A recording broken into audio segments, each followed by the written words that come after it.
So imagine this, the grid goes down, no power, no water, chaos in the streets. Do you stay put in your home and ride it out, or do you grab your bug out bag and head for the hills? That's the million-dollar prepping question to bug in or bug out. Today we're going to break down the pros and cons of each one and help you decide which strategy is best for you and your family. But before we get into today's video, if you're serious about being a provider and protector and preparing for yourself, your family, and for your community, go ahead and hit that like button and subscribe to the channel. And with that, let's jump right in. All right, so first up is bugging in. This simply means that you stay put in your home during times of crisis. And for most preppers, this is the default plan. Why? Because your home is already your castle. You have shelter, you have supplies, and you have familiar surroundings. So some of the pros of bugging in are, number one, access to your full food storage and supplies. 2, protection from the elements, walls, roof, heating, cooling. 3, it's easier to defend, fewer unknowns than being on the road.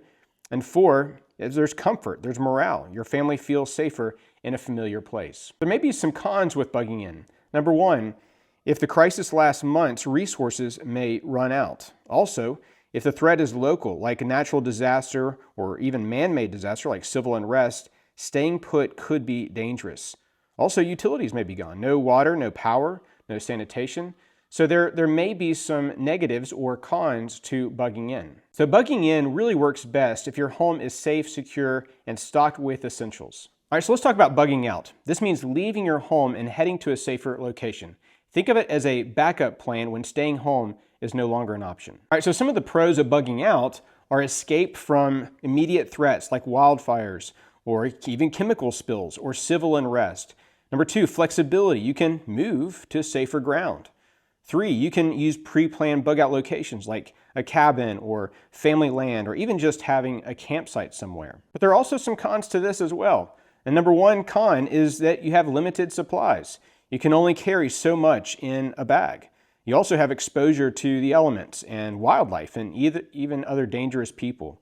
And so travel also can be itself risky. Roads can be blocked, fuel scarcity, dangerous encounters with other people. All of those things could be cons to bugging out. So typically a bug out bag is designed for at least 72 hours of survival. And so you're going to have in there things like food or clean water, or at least a way to get clean water, water purification, something like that, medical supplies, emergency communications, all those kinds of things. But again, bugging out really works when staying home isn't an option anymore. So bug in or bug out. Here's the truth. You really need to be ready for both. I would highly recommend starting with a strong bug in plan, and that is to have enough food for everyone in your family for at least 6 months is my recommendation, but at bare minimum for a month for everyone in your family. Highly recommend some kind of freeze-dried, shelf-stable food. I'll drop some links down below. Certainly emergency communications, ham radio would be ideal. If you don't have that, at least some other way, some other kind of two-way radio would be a good option. I would also recommend having enough clean water, or again, ways to access or get clean water with water purification or filtration systems. You need to have the first aid and medical supplies, plenty of it on hand. Prescription medication, if you take that, other kind of medication. But all those things are important for a very strong bug-in plan. I can't forget to mention security. So having firearms, knowing how to safely use them and training others to safely and effectively use them is going to be key as well. But you also need to have a strong bug-out plan. And this is having a go bag or a bug-out bag for everyone in your family.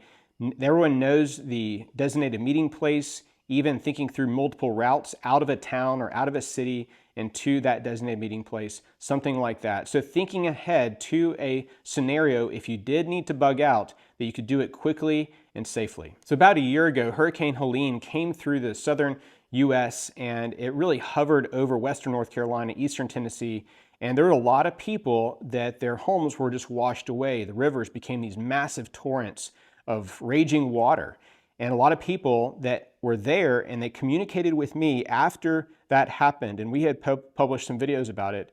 They actually had bug out bags for everyone in their family, and they were able to grab their bags and get out of the house very, very quickly and up to higher elevation so that they would not be swept away by the water. Likewise, if you live in an urban, a suburban area, and there could be the threat of civil unrest or riots or something like that, and you have a lot of looters and marauders and they're coming through homes, taking what's not theirs, maybe even wanting to hurt you or your family, then maybe having a bug out bag, if you see that starting to happen, maybe having a bug out bag for everyone in your family is a great option. So the question really isn't which one, bugging in or bugging out, is right for you. The question is, when do you switch from one to the other? When do you switch from bugging in to bugging out? And I think the answer to that depends on the kind of threat that you face. So prepping isn't about fear, it's about having options. And bugging in gives you stability, bugging out gives you flexibility. But I think together they give you a peace of mind. Well guys, hope this has been helpful for you today, and please leave a comment below which you would prefer, or other thoughts or other questions that you might have. But thanks so much for your support for us and for our channel, and we'll see you on the next video.